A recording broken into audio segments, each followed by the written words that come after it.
Hey guys, welcome to another episode of Curly's Ag. Today we are at a very special place. This is Fountainview Academy. It's a little bit of a different one. So these guys have the idea of farming as part of education. It's not a strict ag program, but part of the school curriculum is that the kids have a bit of exposure to different things. So they do cafeteria, they do a little bit of building and stuff, and they have a fairly strong idea on the farming. Now, the farm's 60 acres or so, and so it's a bigger context, but what a ripper of a place. They've got here I am in their orchard. You can see we've got some cherries up here on the tree. There's apples and peaches and apricots, pears. It's beautiful. So if you guys want to see how farming goes in a schooling context, stick around.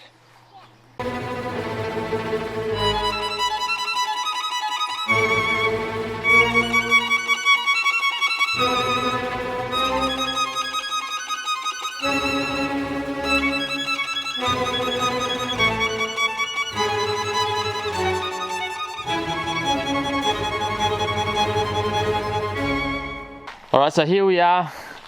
How you going, mate? Nice to meet you. You got to introduce yourself with your name. Sure, I'm Ryan Kennedy. Yeah, Ryan. Yeah. So Ryan, you manage here Fountainview Academy Farm. Right. Let me, yeah, thanks for having us, and I'm looking forward to see a heap of stuff today. Tell us a little bit about what the farm's about and what the purpose is with it. Right. So really, it's part of the school to support the school. Right. We have about 70 students, ranges, but they all come and help work on the farm. Majority of them will do cycle through, and we mainly grow organic carrots. Okay. Sell them and pack. So you got stacks and stacks of boxes up here. Right. What are they for? Just harvest bins. We just put a stack of 8 of them on the trailer when we're harvesting and pull alongside the harvester and stack them and cool them and store them cold right here. Alright, yeah.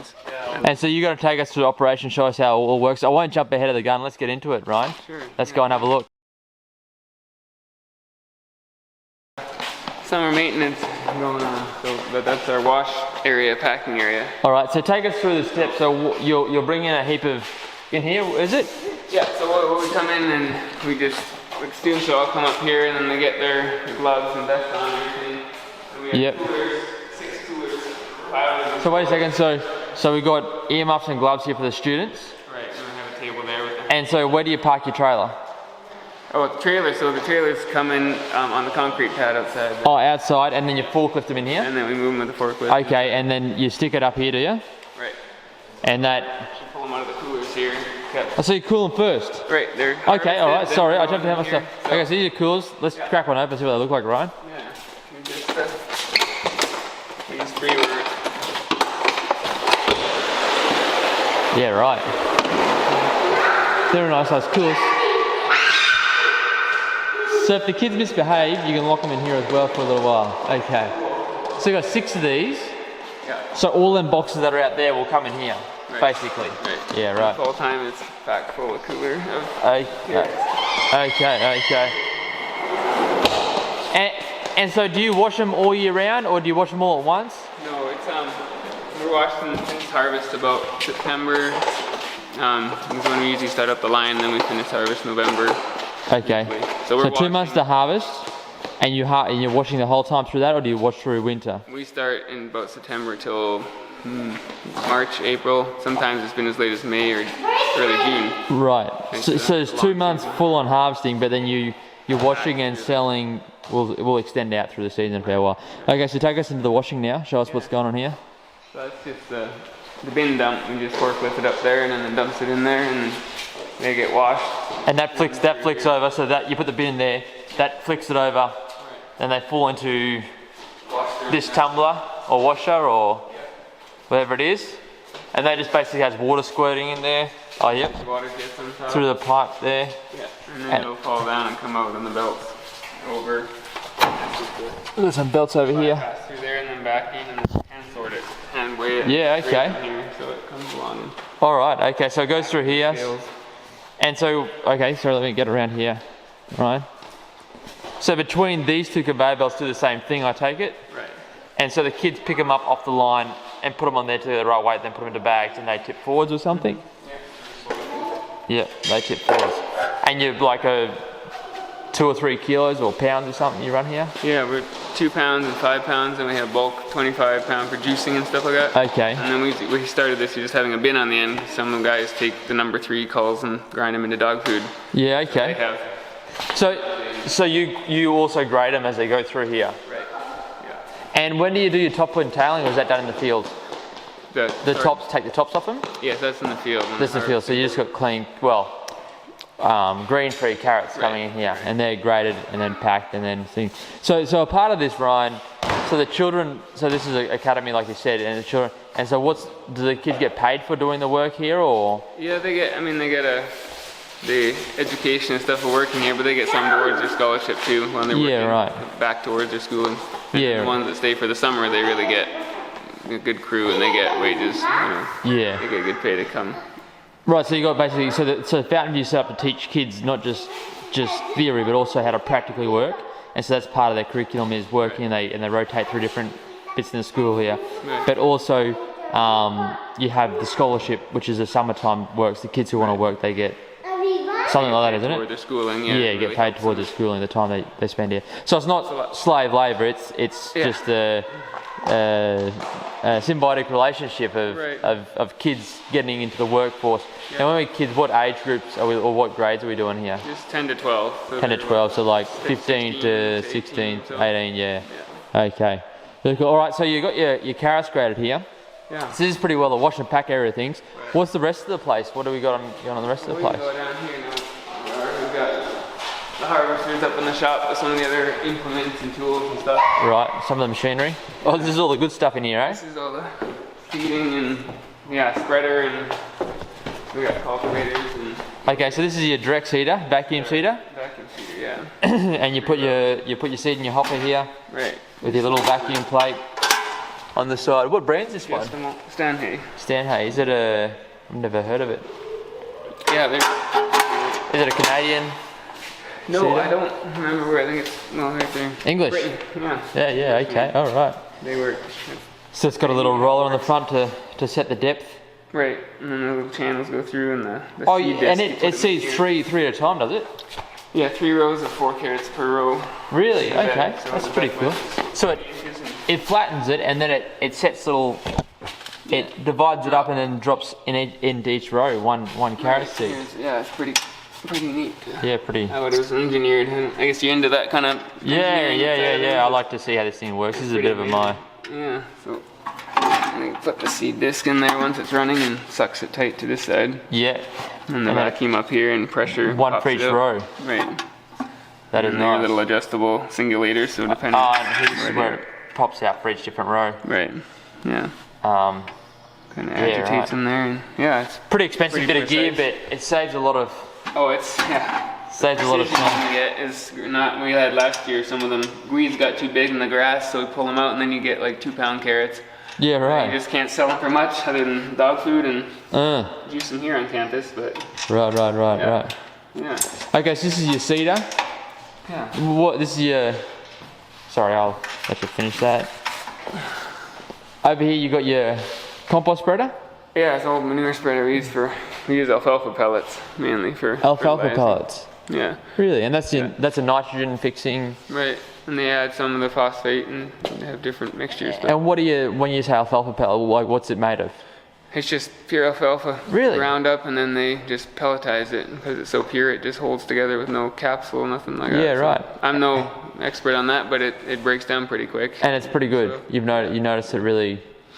I've never experienced that in Australia. Do you guys have poultry farms or anything around here or not really? Not really close by. I think we have more hay and alfalfa field farmers for the neighbors. So you got to use basically what you've got. Yeah. Yeah, right. So we use a lot of chicken manure because we've got chicken farms in the district, so you get it really cheap. So you got to depend what you get, what you can get to what you use. Yeah. All right. So you put pellets. Is it expensive, the alfalfa pellets? Yeah. Well, they actually come from Saskatchewan, so the trucking is.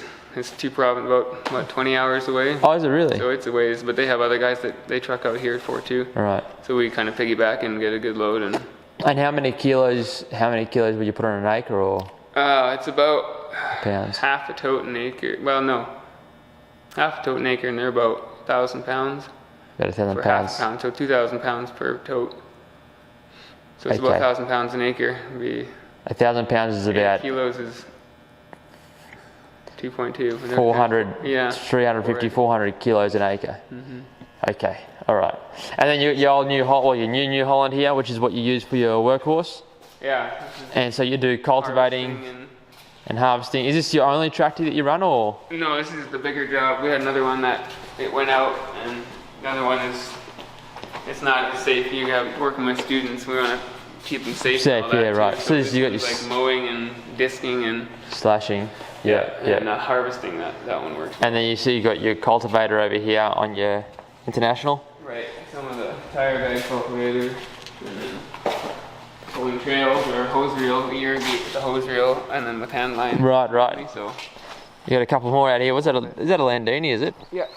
Yeah, that thing's a workhorse. Yeah, right. And you got a couple of spare tractors here, and so out of curiosity, do your students, obviously they're in there packing and harvesting, do you get the better students who are more interested to help you with the tractor work at all, or not really? Yeah, definitely. And we try to just, when we try to start them on the small jobs, you got to learn to do it well, and not, you don't have to enjoy it, but you got to work through it and get on the small task. And once they show that initiative, then we train them on other tractors, and some of them run the big tractor for mowing and disking, and then some I've taught to seed too, which is pretty complicated. You got to be precise in watching things, or you're seeding blanks and go straight. We don't have GPS doesn't work here, so we're all by line of sight. Yeah, okay. Making the rows in the bed, so they all get with help with all. So you really, obviously you got to start, like anyone who's employed someone, you got to start them on the bottom to see how faithful they are. If you're faithful in the small, you're faithful in the bigger things. And so, but you do try and get the students trained up into doing everything. Give them a holistic farming practice. We couldn't do it without them, and then we're all learning together. We've only been farming for 3.5 years, so there's an immense amount of knowledge to learn and be able to share with them, so they can go out and start market farms or little farms, or do what they can to share the health message too. It's like that's the whole part of the school here. Yeah. So we've got your farm out here. How many acres do you guys cultivate? So you got a lot under cover crop. So how many acres have you got altogether of cultivatable soil? We do about 60 rotate. About 60 rotation. About 25 a year right now. Last couple years. That's how many you seed? You'll plant 40, 25. and then last year was 25, and we can kind of keep it under control better and less weeds. So a little bit less and do it better kind of thing. So this year we're planning on about 25. Okay, so you rotate every year a third of your crop approximately. Right. And then then next year you'll go and plant on their ones. And are you trying to better your soil since you've got here? So you've had fairly poor soil, and that's why Well, it's been historical. I mean, I saw conversion to organic, fields and all that in the 90s, because they used to grow ginseng, which it sticks in the soil for a long time. The residue and everything, apparently, I'm no expert there, but they had a transition period from that to organic. And they used to grow a fair amount of squash, which we got a problem with squash bugs. They said, no, we're going to cut that. Yeah. Carrots was the main. It grow well. It's kind of a light, sandy soil in some sections, too sandy, but carrots and some garlic, and other than that, just rotate it through. And so what do you do for your water here? Water, yeah, we have the intake up on the mountain, so we get all Which mountain? Up on Bluster side up there. So up here, so they've got mountains like this, but up on that side. So we're in the what mountain range here are we in? Back up there somewhere. I have to refresh my memory. We're up. I mean, this is the Fraser Valley. No. So mountain range. So most of the people who watch here from overseas, and they're not really going to know. But so we're in Canada, and we're about 100 kilometers east of Vancouver. Right. And about 100 kilometers north of Vancouver, and the mountain range that runs the whole way from Vancouver north, isn't it? Right. We're about. Is there a name for the range or something? We're about. I don't know how many kilometers. We're the Rockies are what divide BC and Alberta here, the province. So that's the main range that goes down through Colorado. Okay, so this is the Rockies, is Rocky Mountain. We're west of that. So it's not the Rockies. I'm not sure exactly. It's a smaller range here, but. It's a Thompson, Nicola, that's the valley and range here. Right, so there's basically we're between a heap of really, really big mountains. Like it's flat out summertime, and there's snow up here on the mountain still. I think that fell last week. I think some people are telling me. We got a bunch of rain and it snowed up there. Yeah. So the snow melts off the mountains, and we're getting that come down, and you guys use that and do irrigation. So you've got water to burn basically. Yeah. Right. Yeah, we got. And so I see you've got here sprinklers set up. I see you had hard hose up on the other fields up there as well. Mm-hmm. Do you alternate, or is it just? We did a trial on the carrots, but being so kind of fussy to come up, and they need to be real wet. To be germinated, they need to be kept wet and loose, so that big reel just pounded the soil a little too much. Right. And we did it, but it's not ideal, and then you soak it and you have wet spots, and you can control it this way a lot better. Yeah, okay. It's more labor to put out, but... Yeah, but you put it out once for your crop and you're done. Yeah. And so this here you irrigate every day, will you, or? When they're newly seeded, that was irrigated on Friday over there, the dark section. That was irrigating this morning, I saw. Oh, was it on this morning? Yeah. So you can see down... Will's determined there. That darker spot, yeah, it's all been irrigated. So that was all seeded not long ago? And that was 2 weeks ago, and then up on the far section was a week ago. Okay, so you try and stagger your planting a little bit as well to help your harvesting. Right. We only have so many students that stay for the summer, and now grad, we're kind of helping to prep for everything, being a school too, so you're kind of slowed down, so we tried to make sure we weren't having the weed pressure. Okay, cool. And so this here hasn't been seeded yet? No. Okay, that'll be this week's job, next week's job. Growing the weeds. This will be hopefully we'll get 2 weeks ahead, grow as many weeds as you can and cultivate it so there's less on the topsoil. Alright. And how many students will you have stay back over the summertime to help you?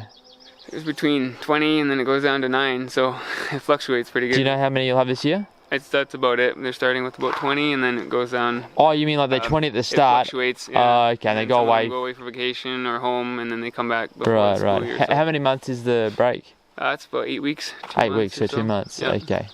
So it's not a long time anyway. No, it's not. Once you get your carrots in the ground, by the time students come back, you can start weeding again. Yeah. We're weeding all summer long. That's the main job that they're doing. Hand weeding in between the row. Right. And cultivate with the tractors in the tire tracks. But it's a full summer job. If we didn't have them stay, we would be. Are you guys all getting certified? We are. Yeah. You're right. So you have to be really. You have to be really careful with what you put on your soil and stuff. Right. So manual weeding is really the only way doing this. Okay. Yeah. All right. So, and what do you got over the back here? See a couple of bits more of gear, and we might go for a bit of a look around. Yeah. There's a pipe trailer here. We pull and load them up, and we have the shop here, so the students they manufactured that and kind of built it, and in the weeding cart, different things they build here. Yeah. Years ago. Yeah, and this is they used to grow some potatoes, so that's a modified, well, it's not really modified, it's a potato harvester that we use as a rock picker. Yeah, I can see the couple of rocks there. Yeah, huge. Some of the fields you could build an airstrip in. Yeah. So it had an issue and worn through too much, so we just got a new belt coming in.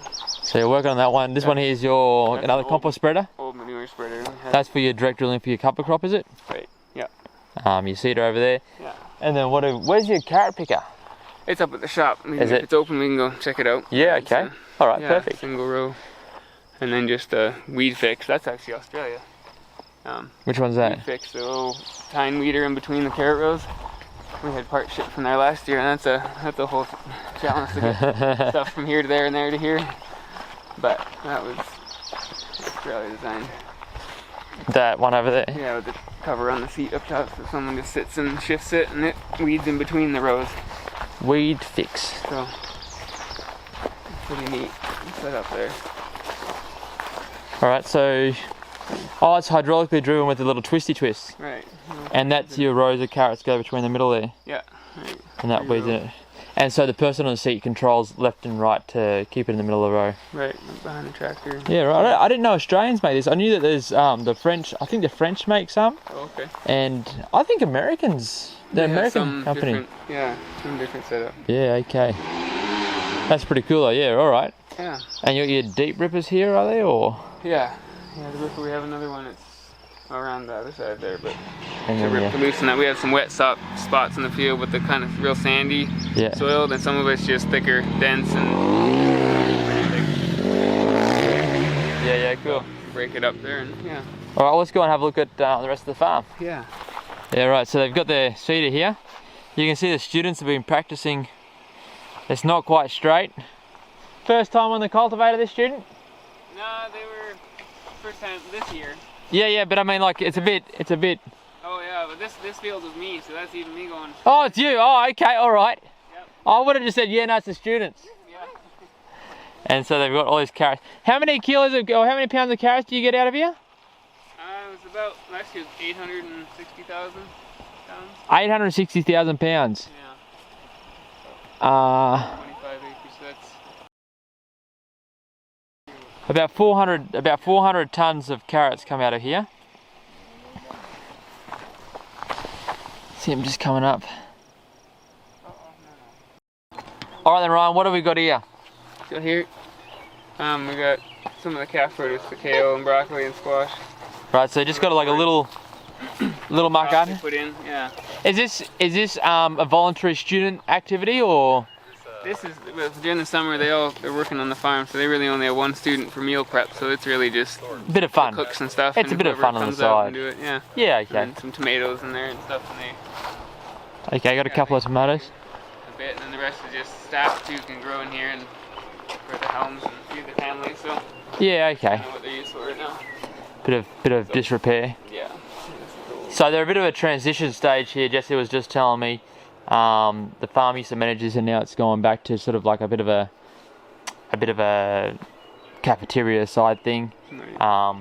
And they're sort of just not deliberating what they're going to do with these greenhouses at present. But right now he focuses on the farm. But they've got these facilities here that they may possibly get back into. What do we got growing over here? Here, oh, it's like pigweed. Lots of weeds and some of the greens in the plastic here. But yeah, okay, mainly pigweed. We got some garlic on the edge there, and then melons. They planted some. I saw you had some garlic out in the field as well the other day. Yeah. Okay. And across here we've got this is their main hall where they come for their reunions. You can also see they've got the dotted house, because this is a boarding school. So we're about 4 hours from Vancouver, aren't we? 4 hours, yeah. 4 hours from Vancouver, and so the teachers and the directors and so forth stay up here. I think that's the boys' dorm over there, right? And the girls' dorm behind the brown building there. Behind the brown building, we can't see it. And this is where they do their meetings and all that sort of stuff. What do they do? Teaching in there? Right. Admin classes and classes, admin, counting and all that, and then all the lab bio. Science and everything. All the sciences and stuff and everything goes on school, yeah. That's the main school building. Right. Got a couple of strawberries, blueberries, yeah. And blueberries out here. So they got a bit of a mixed bunch of stuff around here, but it is a really nice setup they've got here. They're in a magical place. And Ryan's got a monstrous task ahead of him as he keeps running the farm here. But no, it's been it's been really good meeting with you today, Ryan. Thank you for your time, and really appreciate it, eh? Yeah.